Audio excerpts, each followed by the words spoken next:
and I manage the Peatland Code for the ICROA UK Peatland programme. And the seminar is really about updating you what we updated in the version 2.1 of the Peatland Code. But I'll kick off with a bit of an overview of the code, just as background information. Then I'll go into the changes, and then my colleague Arans is going to talk over our plans for international and national certification. And like I said, we will have quite a long Q&A session at the end, so please post your questions during the presentations. So just as a little bit of background, what is the Peatland Code? So the Peatland Code is the only UK government-backed domestic voluntary carbon market standard for peatland restoration in the UK, and it was launched in 2015. And it's really to bring in private finance to peatland restoration and or rewetting projects through the sales of carbon credits. So that means if you have an eligible degraded peatland and you're going to follow the Peatland Code and restore it, then we will issue carbon credits, and a landowner can then sell them to companies as an offset to bring in the private finance to restore and maintain that land. The Peatland Code is also there to help companies and to become carbon neutral or negative, and also helps the UK to meet the national greenhouse gas targets. And the other real purpose of the Peatland Code is to underpin the market trust and confidence, because obviously if there's no market trust or confidence, then there won't be any buyers for these carbon credits, meaning there's no private finance actually floating into these projects. What we are also currently working on is on a methodology to actually quantify the biodiversity uplift. So that's based on the Operation Wallacea methodology, and it's adjusted for the UK and peatlands. And it will initially be the proposal is that it will be a bundled carbon credit with quantified biodiversity uplift, and that's due to the market immaturity and risks. This is currently out for public consultation, and part of the public consultation documents is also a white paper that sets out our thinking of why we're proposing the bundled approach instead of our stacking approach. So please do have a look at that if you're interested, and also it would be great to get any feedback to that public consultation as well.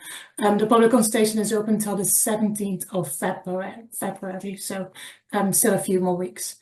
And we're hoping to launch a second pilot stage for this biodiversity uplift in probably third quarter of this year.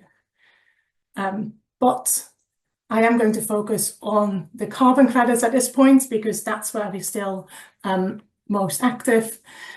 So just as a little bit of background, an intact peatland is a major carbon store. It's really, really good at storing carbon. It can have meters and meters of peat, which all has a lot of carbon stored into it, because it doesn't break down fully because of the wet conditions that peatland is. However, as soon as you degrade that peatland, you lower your water table, you get bare soil, bare peat, it becomes a major emitter. And that's the issue. So in the UK, our peatlands, about 80% of our peatlands are in a degraded state, meaning they're actually emitting more carbon than we emit through our aviation. So it's a major issue, hence why we as ICROA UK Peatland programme developed and now manage the Peatland Code, because we know we need to get private finance into this to restore all of these peatlands, because public finance alone is just not enough, unfortunately. So a little bit of background on the code. So initially, the first bit of work started actually in 2012 on the pilot phase, before it was then launched at the World Forum on Natural Capital in 2015. The first project was validated in 2018. It was Dry Hope in the Scottish Borders. And in 2020, we joined the UK Land Carbon Registry we joined the Woodland Carbon Code. So that's a public registry hosted by S&P Global, where all our projects are publicly available. You can look at all the documents, the validated projects, as well as all of our carbon units are on there as well, fully transparent and fully traceable. And then we have had a few minor updates. And then in 2023, we had quite a big version 2 update in which we, for the first time, included FEN projects. And then now, obviously, in October or November last year, we published version 2.1, and I will go over all the details of what we included in that. Then just as a background to the Peatland Code management bit, so we have a core team employed by ICROA UK Peatland programme of 3 people, and then there's a governance structure of a market and investment forum. That's for everyone with an economic interest in the code, that they still have a way of providing feedback outside of the official governance structure. Then there's a technical advisory board for advice to the executive board who make the decisions. Some information about our projects. So we're still growing quite rapidly. So we currently have 337 projects registered, 117 of them are validated, and the total area of peatland restoration registered on the Peatland Code is 46,300 hectares, with an expected emission reductions of about 10 million tonnes of CO2 equivalents over the lifetime of all of those projects. You can see from the map, most of our projects are in Scotland. We do have projects all over the UK. Then, as a project timeline, so before work begins, you need to register your project on the UK Land Carbon Registry, and that's really important because that's a proof of additionality. That's a proof that you do need that carbon finance to go ahead for your project. At that point, we require a draft map and a draft emission calculator, and FEN projects also need to measure a 12-month water table baseline before any work begins. Then within 3 years of registering, you need to get your project plan validated. So that means you need to fill in our project design document, create a restoration and management plan, fill in the additionality calculator, the emission calculator, map your baseline, so that will be involved, like a site visit will be involved for that, for just a project. And that's then all checked independently by the validator. And that obviously that's quite a long process. So that can take, just the preparation of all the documents can be a year long or sometimes even longer. And then you can start your restoration before the project plan validation is fully in place, but we do state that you need to have your project plan validated before you finish restoration. And then as soon as your restoration is finished or the initial work is done, the diggers are leaving the site, that's the start date of your Peatland Code project. So that's classed as year 0. That's when you start to reduce your emissions. And then within 1 year of finishing restoration, you need to get your project restoration validated. So that means, again, third-party independent validations, and auditor goes on site to check that you indeed did what you said you did in your project plan, your validated project plan, and they check that. Then if that's all in order, you get your restoration validated. And at that point, we can we prefer to issue PRU, so the carbon units, the pending issuance units, but we can issue them a project plan validation as well if the project wants to. And then in year 5 is the first time that we verify the project. So that's the project fills in a project progress report about the status of their project. And then an independent third-party auditor goes on site again to verify that that's indeed the case. And if that is the case, then units get verified. So they get converted, pending issuance units are then converted to peatland carbon units for that time frame. And then as a minimum, we require verification every 10 years till the end of the project. Every time that's the independent third-party verifier that goes on site. But that can be more often if a project requires it or wants it to be more often than every 10 years. Right, let's dive into version 2.1 then. So as general updates, we've updated language in line with the updated ISO standards. So we adhere to ISO standards for the quantification and the verification and validating of our projects. And those ISO standards were recently updated. That meant that we had to update our language that we use. We've created a separate validation and verification scheme document, specifically for the validation and verification bodies. But that is also quite a useful document for everyone else to have a look at, because it sets out exactly the requirements for those organizations to do. So it helps a project, obviously, to know what they need to adhere to exactly. And then lastly, the clustering of projects is now possible. So that means that you can cluster them on the registry, but all the projects within a cluster still undergo the same Peatland Code process as non-clustered projects, but the potential cost saving and therefore the potential cost saving is outside the Peatland Code process.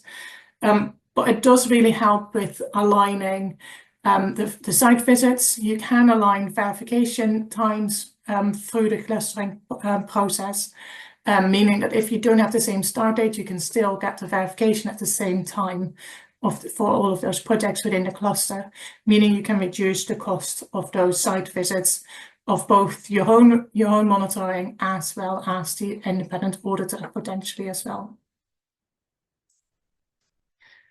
Some other general updates are around an updated risk assessment, risk buffer requirements and guidance. So we did some work with an independent consultant mainly on our risk buffer, but also on a risk assessment. Previously, we had very limited information on how the risk buffer works and functions, and that's now really improved upon and should be a lot clearer about what's required. We've also increased the risk buffer from 15% to 20%, and that's to be in line with international requirements. Also, projects now have to report on the United Nations Sustainable Development Goals in the project design document. Again, that's to be in line with international requirements. Further, we've updated our consultation guidance. So version 2.0 already had quite improved consultation guidance from the versions previous to that, but we've developed them even further with input from the Nature Finance Certification Alliance. So they are working on the Ferns project on a community inclusion certification, on a community inclusion standard certification. And for us to now already get some of that into the Peatland Code means that they will be helpful in working towards eventually certification to the planned British Standards Institute Community Inclusion Standards. And Garance will talk a little bit more about what those British Standard Institutes standards will be. And lastly, we've updated guidance and requirements for verification. So we are at the moment in the process of finishing off the first two verifications under the Peatland Code. They should be signed off very soon, hopefully. But because of that, there was very little guidance in the Peatland Code previously on what kind of monitoring had to be in place and how the conversion of pending emissions units to peatland carbon units were calculated. These two first verifications have really allowed us to improve on that process and figure out what does and does not work. And that has now been updated in version 2.1. And like I said earlier, version 2.0 had for the first time ever FEN projects included. And as expected, I guess, we are now making some updates to those specific requirements as well. Now we've got some experience of what works and what does not work. So first of all, we had in version 2.0 the requirement that FENs needed to have a minimum peat depth of 45 centimeters. And that's based on that we're using the assumption that a degraded fen loses about 1.5 centimeters of peat every year.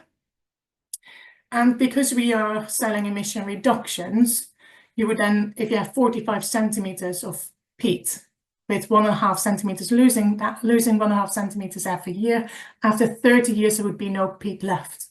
That also means that after 30 years, there would be no emissions from that peatland anymore. So we assume an emission, our baseline is assuming a business as usual. So that means you reduce your emissions through the restoration compared to your business as usual scenario. So in that business as usual scenario, after 30 years, there would be no emissions coming anymore because there's no peatland left anymore at that point. So that's how we came to that 45 centimetre minimum, because our minimum project length is 30 years. However, there's been new evidence that came out that was published last year, and it showed that actually those shallow fen soils have quite a lot more carbon than we initially assumed, or at least can have quite a lot more carbon. Not all of them have. But there is excuse me, there's not enough evidence yet to have a blanket this many centimeters a year. So what we are now stating in version 2.1 is that if you have a fen with a baseline condition as cropland drained or grassland that used to be cropland in the past 20 years, that you can have a lower peat depth than 45 centimeters if you can evidence that your the peatland has enough soil organic carbon stock for that 30-year project length. And the way to do that is to make sure that the soil organic stock is more than 30 times emission factor for that baseline category. And the Peatland Code Field Protocol 2.0 provides the guidance on soil sampling, how to do that. Then also in version 2.0 of the field protocol, we had specific requirements, minimum requirements of how every fen site had to set up their water table monitoring, which included rust rods, dip wells, and automatic loggers. However, it has been proven very difficult to actually make those minimum requirements workable because fens are so diverse. So what we have now done is actually taken out the minimum requirements, but instead we are saying the project shall now design their own water table monitoring setup and get that signed off by an expert. So that makes the diversity of fenlands takes that into account more. And the field protocol sets out what kind of competency requirements that expert needs to have. We are still improving on those requirements. So if you do have any input on that, then please do let us know. And then lastly, like I just said, in version 2.0, we had the guidance of also using rust rods in fens for the water table measurements. However, unfortunately, rust rods have been proven to be generally unreliable in most fen types. They are providing accurate data in most agricultural fields when they are drained.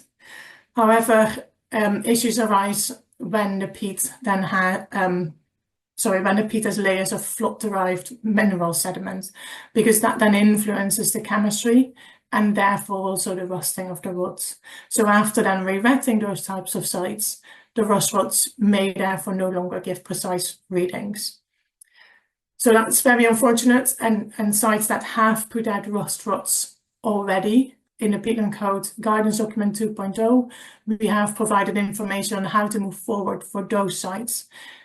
We really apologise for this oversight, and please do get in touch if you have any questions about this regarding your specific project. And then this is even more of a news bit, because this is coming very soon. It's the first time we're actually talking about it publicly, and the launch will hopefully come very soon. But we are launching a new emission calculator for bogs. It's version 2.1.1. And we are currently dotting the I's and crossing the T's on this, but it will be out very soon. So this is a new calculator which incorporates a carbon cost calculator. So that means the tool can help projects calculate their direct greenhouse gas emissions associated with restoration activities and correct the project's expected emission reductions resulting from the restoration. So that's really exciting. It's based on life cycle assessments, and it means previously we had a blanket 5% reduction within a 10% precision buffer of emission reductions that was applied for the direct emissions from restoration for all projects.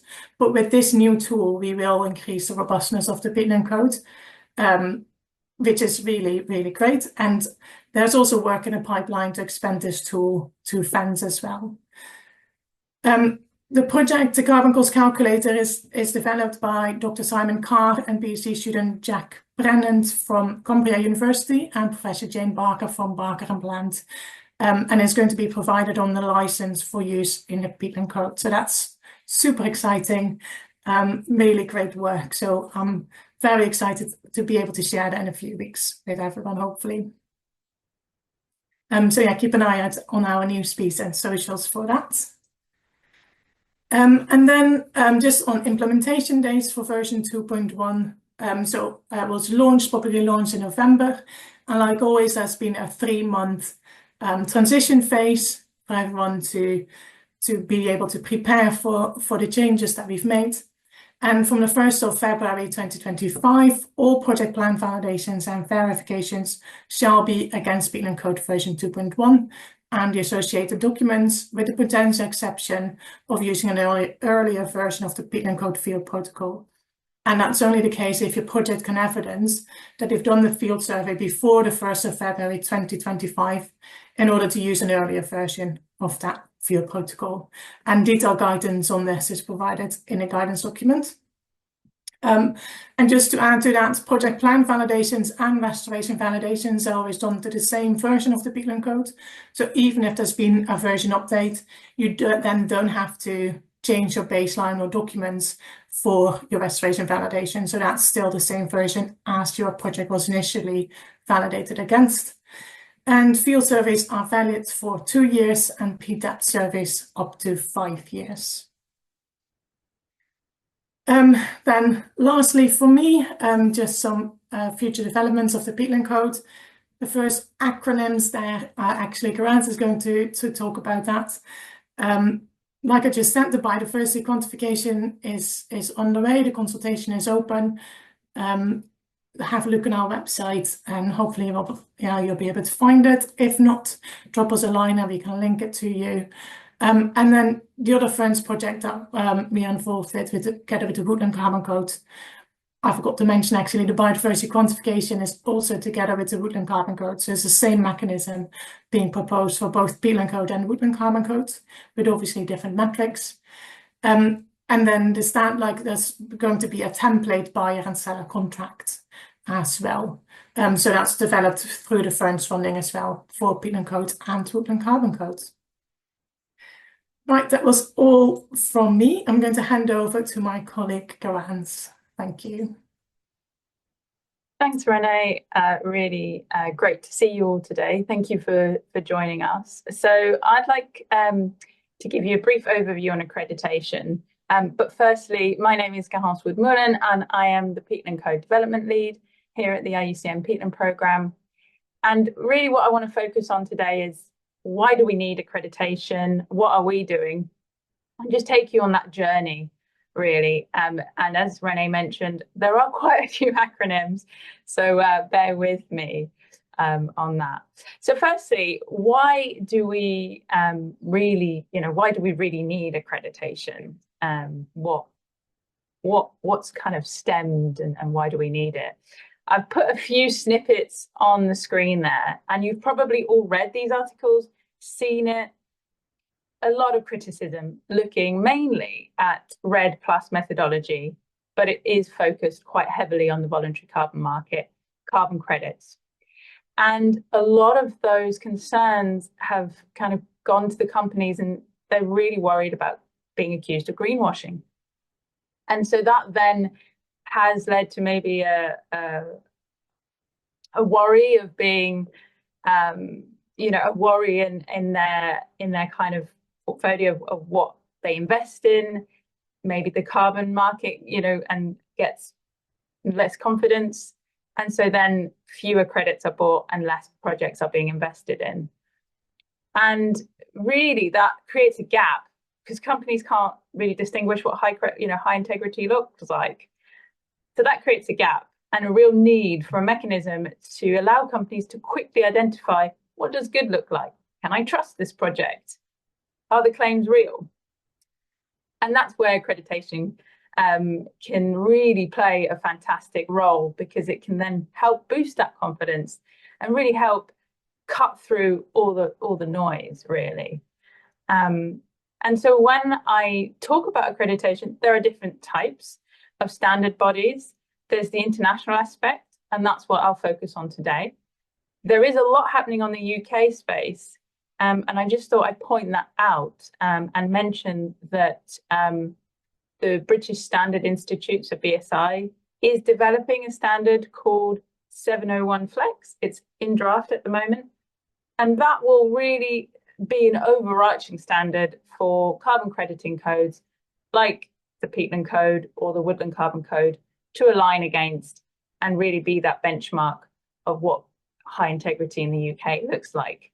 They are aligning to some of the international requirements and working with that, so that there is fewer fewer requirements that are in conflict with each other. So it's all kind of aligned. And then I'll just point out that as well as accreditation to the carbon crediting programs like ourselves, there is also independent accreditation for our independent validation and verification bodies. So they validate and verify projects, and so they are accredited to the ISO standards, and that is delivered by the UK Kingdom Accreditation Service. So that's just to make you all aware of that. So ICROA, so that's the International Carbon Reduction Offset Alliance, they endorse programs, and they really have been around quite a while. They have been really a leading voice in the last decade about making sure that programs get that endorsement then leads to high quality carbon credits. And I've put on the screen there the key areas that they look at. So that's ensuring that on an organizational level, so this would be for us looking at the IUCN Peatland program as a whole, do we have independence? How is our governance set up with the registry? Who owns that registry? Do we have a link to the registry, and how is it managed? And really what ICROA really quite focus on, which is slightly different to the other accreditation kind of programs and schemes out there, is they really want to make sure that it is a scalable operation. So they're very focused on scale. And in order to be endorsed by ICROA, you need to have at least 100,000 tons of verified units issued. And what I think for ICROA, that's important, because that means that there's longevity in the voluntary carbon market, and it means that the projects can, the program is around for a while, and the projects get do the length that they're supposed to. And so moving on to another initiative, which is fairly new actually, compared to ICROA. I'm sure you've all heard about it, but that's the Integrity Council for the Voluntary Carbon Market have developed core carbon principles. And really what they have set out to be is that global benchmark. They want to be that shorthand that companies, when they're looking to buy credits, they can see that is high quality, that's high integrity. As with ICROA, they do look at an organization level, but they have a slightly different process. So they are doing it in 2 stages. So the first level is a program level. So that's the IUCN. They would look at the governance. And once they've kind of looked at the program and deemed the program to be approved, they then go a little bit deeper. And then they look at the carbon credit itself. And that is called a category level assessment. And that really looks at the emission impact, the additionality. They want to ensure that there's really clear ways to ensure no double counting. And that was one of the really key things. Is when I say double counting, that means a credit can't be claimed twice. excuse me. So once all of that has happened, a credit would then be receive what is called a CCP label. And that usually then appears on a public registry. So when buyers are looking to buy and when credits are listed, that label will appear. And really what that means is by the time that label's been added, the scrutiny and the independent review is really quite detailed. And so that is the aim that Core Carbon Principles and ICROA is to really show those companies who are maybe concerned, this is high integrity, you can trust this, you can really trust this program, this credit, they have done the due diligence. So just to summarize what we've done in response to a lot of these initiatives, I've been busy. So we've applied to both. And really the reason we've done that is because obviously they have different roles to play. The accreditation bodies, ICROA, a lot of investors require that as a minimum minimum requirement before they can start investing in maybe a project or buying. So that was one of the kind of reasons that we wanted to do ICROA. And then the CCP label, we really want to demonstrate that we're committed to being as robust and trustworthy as we can. And it really just shows our kind of transparency and need or want to kind of continually improve. But also we want to keep up with the market. The market's moving. It's been quite stagnant recently. There's been a lot of reticence. And we just really want to try and boost that confidence in buying credit, in trusting the Peatland Code projects, because ultimately we want to encourage peatland restoration. That's why we're all here, really. And the more we can, showcase that the Peatland Code is robust and trustworthy, then the better it is for all of the peatland restoration in the UK. So to summarize, just why accreditation is so important and why we're investing a lot of energy and time in it is it ensures high transparency. It allows a lot of the requirements have asked to put all of the information publicly available on our website. We've done a lot of work behind the scenes to ensure we have a quality systems database. That means every procedure and process is now quality controlled. We review this on an annual basis and make sure that the documentation is up to scratch and still relevant. It hopefully boosts market confidence and shows what good looks like, and then ultimately leads to more investment and buying of credits for the voluntary carbon market and nature-based solutions. So that's just a quick summary. With ICROA, we hope to get conditional endorsement soon. We obviously will be waiting till we get all of those verified credits, but they have, with speaking with ICROA, they have said that there is a mechanism to get conditionally endorsed, and that's still publicly available. So hopefully we should be able to communicate that this year. With ICVCM, they have a pause at the moment for accepting projects, but we did send an application last year in October 24. We're not sure how long the completeness check takes or how long that process indeed will take, but we have put an application in and hopefully we'll get confirmation that we've passed the completeness check. So that is really just a little whistle-stop tour about what we're doing in the accreditation space. You'll have noticed from a few of the comments that Renee's made in her kind of overview of 2.1, much of the standards have kind of included a few items just to meet the requirements for ICVCM, and that's around the sustainable development piece. So now projects do have to report against sustainable development indicators. We've tried to use as many as we've tried to use the ones that are on the Sustainable Development Goals website, but there are a few that we've added in just as indicators to show how our projects are contributing to those. So yeah, really watch this space. Hopefully we'll be able to communicate more about how the process is going. But yes, really exciting, and I'm fingers crossed. Hopefully going to hopefully we're going to continue that accreditation journey with the BSI work in the UK.